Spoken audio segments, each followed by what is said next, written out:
Кон крајот на античката епоха се случи понагласено свртување кон религијата. Во антиката религиите беа политеистички или понеразвиени религиски форми, анимизам, магија, мистерии. Првата монотеистичка религија се зароди околу 1000 години пред нашата ера во Јудеја, источен Медитеран, јудаизам. По јудаизмот е создадено христијанството, како прва универзална монотеистичка религија. Како трета монотеистичка религија се појави исламот во 7 век. Главните книги на трите монотеистички религии се следните. Стариот Завет, први 5 книги, се основа на јудаизмот. Новиот Завет, основна книга на христијанството. И Коранот, основна книга на исламот. Во тоа време религијата станува надредена над филозофијата. Се мисли дека верата е посилна и поважна од разумот. Главната духовна дејност во тоа време била теологијата, наука за Бога, философија на Божите нешта, пораки и појави. Ова епоха на духовна доминација на религијата се нарекува Среден век. Појавата на христијанството е поврзана со личноста и делото на Исус Христос. Исус Христос е роден во Палестина 25 декември или 7 јануари, Божик, пред повеќе од 2 милениума. Основната Христова вредност и етичко правило е љубовта. Се она што сакате да ви го прават, правете им го и вие. Основното барање на Исус Христос од луѓето е љубете го ближниот свој како самиот себе си. Најзначаен творец на оваа религија е апостолот Павле. Живеел од 4 година до 64 година во нашата ера. Стремежот и надежта за вистинско животно и религиско сознание представува гностицизам. Првите филозофски толкувачи на христијанството биле апологетите, бранители, застапници, објаснувачи, како што се Јустин, потоа Клемент Александриски и други. Почетната христијанска философија се нарекува патристика, представник Ориген. Првите латински патристи се Тертулијан, Лактанци, Хиероним, Амброзиј. Прочуената изјава на Тертулијан гласи: верувам затоа што е апсурдно. Со неа тој кажал: со паѓањето на човекот, неговиот разум станал средство за влијание на ѓаволот. Затоа е вистинско само она што е далеку од разумот. Августин, роден 354 година, живеел до 430, пред да изврши пресврт во својот живот, живеел распуштено, имал вомрашно дете и го прифатил манихеизмот, вечната борба на доброто и злото. До пресвртот во животот на Августин дошло со тоа што му се јавил глас кој му препорачал да го прочита Новиот Завет, да живее честно и да стане близок до учењето на Исус Христос. Според Августин, човекот може да дојде до вистината не со филозофијата, затоа нема таква можност, тоа е можно само со откровение изнесени во Библијата. Според Августин, врската меѓу сомневањето и сознанието на постоењето е следната. Ако се сомневам, значи дека постојам. Ништо немој да тврдиш, току само кажувај дека тебе тоа така ти изгледа. Бог го создал светот од ништо. Со својата волја, тој е пред светот, како вечен дух. Не им подлегнува на законитостите, тој ги дава нив. Светот и човекот може да биде спасен само со Божјата волја. Не е најважен нашиот труд, се е предестинирано, однапред определено. Августин напишал повеќе од 100 книги, 500 проповеди, 200 писма. Најзначајно дело е за Божјата држава. Во ова дело Августин ги представува Божите намери и местоположбата на човекот наспроти Бога. Главната карактеристика на византиската култура и политика е побожноста. Државата е теократска. Во управување на земјата учествуваат и свештеници. Философијата е градена со цел да се разберат христијанските идеи или одделни прашања да бидат промислени со религиски дух. За први византиски мислители се сметаат Ориген и другите апологети на христијанството. Во првиот период од христијанството постои блискост меѓу христијанството и неоплатонизмот, заради сличните идеи. Во овој период особено се истакнува псевдо-Дионизи Ареопагит, кај кого христијанските догми и мистика се споени со неоплатонизмот. Апофатичката теологија на псевдо-Дионизи Ареопагит се одликува со така наречена негативна теологија, каде се истакнува дека Бог е непознат и недофатлив, бесконечен, несоздаден, неограничен. Апофатика – негирање. Вистинскиот однос со Бога би било мистичното незнаење, каде Бог треба да се познае вон секоја афирмација или негација со непосредна согледба. Тоа е мистично незнаење и врвен степен на сознанието за Бога. Прв мислител кој ја поврза христијанската вера со Аристотеловото учење е Јован Дамаскин, роден 680 година, живел до 749. Во Извор на знаењето. Тоа е спој на мистицизмот, догматизмот и рационализмот.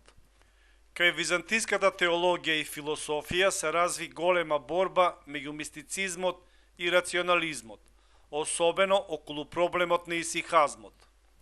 Исихазмот представува живење во молк, внатрешна концентрација, духовно спокојство, движење развиено кај монасите и спосници на Света гора. Исихис – молчење. Првите словенски просветители биле Кирил, роден 827 година, живел до 869, и Методи, роден 825 година, живел до 885. Родени се во Солун. Кирил би наставник, а Методи завршил право, но подоцна се замонашил. Нивната најголема мисија била да ги покрстат и описменат словените. Браќата Кирил и Методи создале нова азбука, глаголица, превеле и создале први словенски книги. Дефиницијата која дал за филозофијата Свети Кирил била: философијата е разбирање на Божјите и човечките нешта, за човек да може да му се доближи на Бога. Таа го учи човекот со делата да биде слика и суштина на оној што него го создал. Делото од областа на правото кое го напишал Методи било закон како да им се суди на луѓето, кое има социјално, државничко и етичко значење. Свети Климент действувал во Охрид, роден 835 година, живел до 916. Развил исклучителна верска и образовна дејност, основал прв словенски универзитет, ја заменил глаголицата со кирилица. Етичката порака на Свети Климент била: тргај се од злото и прави добро. Посебна појава од првите векови на словенската писменост и христијанство било богомилството, инспирирано од дуалистичките учења за доброто и злото на Заратустра од Персија. Арапската философија се поистоветува со философијата на исламот. Коранот за верниците во исламот представува основна духовна, социјална, правна и етичка книга. Трите главни струи во исламот се следните. Хериджити сметале дека калифот треба да биде избран слободно од верниците. Секој верник може да биде водач. Шиити верска и политичка струја според која само Али и неговото потомство имаат право на калифатот. Сунити не ги прифаќаат идеите на другите две групи и се придржуваат непосредно до Божјата објава. Првите појавени теолошко-филозофски правци се мутазилизам, строги рационалисти, ашаризам, ортодоксна исламска теологија, Ихван Алсаф, етичко-духовна заедница, и суфизам, верска посветеност и морална строгост. Првиот арапски философ бил Ал-Кинди, роден 801 година, живеел до 873. Еден од другарите на Мухамед, во делото Расправа за првата философија дал дефиниција на философијата. Филозофијата е сознание за реалноста во рамките на човечките способности. Ал-Фараби, роден 870 година, живеел до 950 година, така наречен втор учител по Аристотел, ги поврзува религијата и философијата кои имаат една цел – да водат кон разбирање на светот и животот. Најпознат арапски философ е Ибн Сина, роден 980 година, живеел до 1037, со латинско име Авицена, најуниверзален мислител на своето време, лекар, создал филозофски систем кој бил доминантен неколку века. Според Ибн Сина, Бог е вистина, добро, љубов, живот. Арапската философија ја достигна најголемата височина на запад со мислителот Ибн Рушид, роден 1126 година, живел до 1198, од Кордоба.